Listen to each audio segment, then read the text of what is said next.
അധ്യായം 36.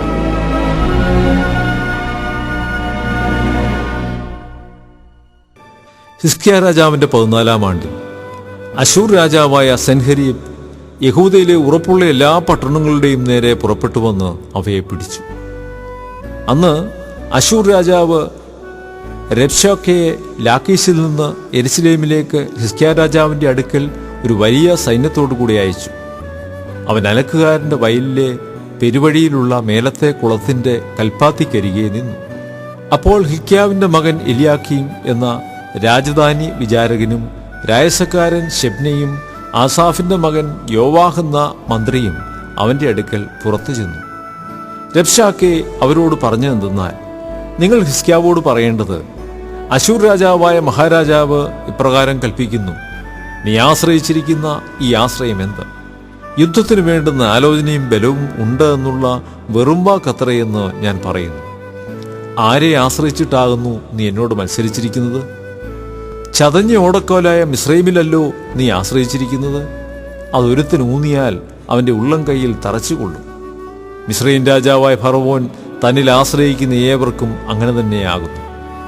അല്ല, നീ എന്നോട് ഞങ്ങളുടെ ദൈവമായ യഹോവയിൽ ഞങ്ങൾ ആശ്രയിക്കുന്നു എന്ന് പറയുന്നുവെങ്കിൽ അവന്റെ പൂജാഗിരികളും യാഗപീഠങ്ങളും ഹിസ്കിയാവ് നീക്കിക്കളഞ്ഞിട്ടല്ലോ യഹൂദയോടും യെരുശലേമിലോടും നിങ്ങൾ ഈ യാഗപീഠത്തിന്റെ മുമ്പിൽ നമസ്കരിപ്പീൻ എന്ന് കൽപ്പിച്ചത്? ആകട്ടെ, എന്റെ യജമാനായ അശൂർ രാജാവുമായി വാതുകെട്ടുക. തക്ക കുതിരപ്പടയാളികളെ കയറ്റുവാൻ നിനക്ക് കഴിയുമെങ്കിൽ ഞാൻ 2000 കുതിരയെ നിനക്ക് തരാം.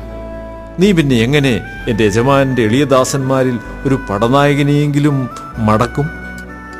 രഥങ്ങൾക്കായും കുതിരപ്പടയാളികൾക്കായും നീ മിസ്രൈമിൽ ആശ്രയിക്കുന്നുവല്ലോ. ഞാനിപ്പോൾ ഈ ദേശം നശിപ്പിക്കാൻ യഹോവയെ കൂടാതെയോ അതിൻ്റെ നേരെ പുറപ്പെട്ടു വന്നിരിക്കുന്നത്? യഹോവ എന്നോട് ഈ ദേശത്തിൽ നിന്ന് നേരെ പുറപ്പെട്ടു ചെന്ന് അതിനെ നശിപ്പിക്കുക എന്ന് കൽപ്പിച്ചിരിക്കുന്നു. അപ്പോൾ എലിയാക്കീമും ശെബ്നയും യോവാഹും രബ്ശാക്കയോട്, അടിയങ്ങളോട് അരാം ഭാഷയിൽ സംസാരിക്കണമേ, അത് ഞങ്ങൾക്കറിയാം. മതിലിന്മേലുള്ള ജനം കേൾക്കെ ഞങ്ങളോട് യഹൂദാ ഭാഷയിൽ സംസാരിക്കരുതേ എന്ന് പറഞ്ഞു.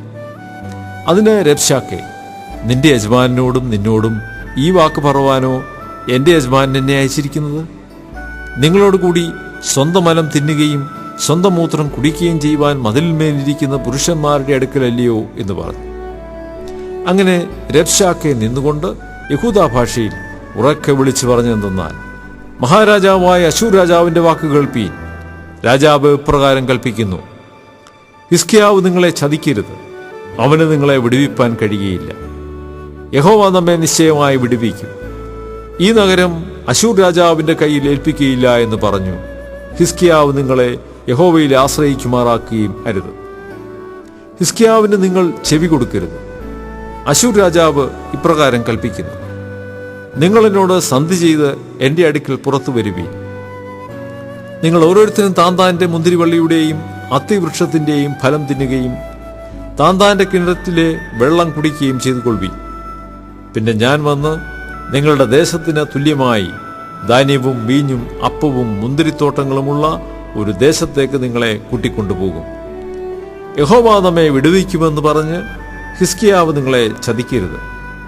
ജാതികളുടെ ദേവന്മാരിൽ ആരെങ്കിലും തന്റെ ദേശത്തെ അശൂർ രാജാവിന്റെ കയ്യിൽ നിന്ന് വിടുവിച്ചിട്ടുണ്ടോ? ഹമാത്തിലെയും അർപ്പാദിലെയും ദേവന്മാർ എവിടെ?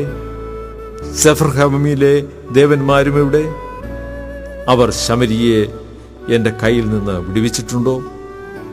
യഹോവ യെരുശലേമിനെ എന്റെ കയ്യിൽ നിന്ന് വിടുവിപ്പാൻ ആ ദേശങ്ങളിലെ സകല ദേവന്മാരിലും വെച്ച് ഒരുത്തൻ തന്റെ ദേശത്തെ എന്റെ കയ്യിൽ നിന്ന് വിടുവിച്ചുവോ? എന്നാൽ ജനം മിണ്ടാതിരുന്നു. അവനോടൊന്നും ഉത്തരം പറഞ്ഞില്ല. അവനോട് ഉത്തരം പറയരുതെന്ന് രാജകൽപ്പനയുണ്ടായിരുന്നു. ഹില്ക്കിയാവിന്റെ മകൻ എലിയാക്കീം എന്ന രാജധാനി വിചാരകനും രായസക്കാരൻ ശെബ്നയും ആസാഫിന്റെ മകൻ യോഹാവ് എന്ന മന്ത്രിയും വസ്ത്രം കീഴി ഹില്ക്കിയാവിന്റെ അടുക്കൽ വന്നു. രബ്ശാക്കയുടെ വാക്ക് അവനോട് അറിയിച്ചു.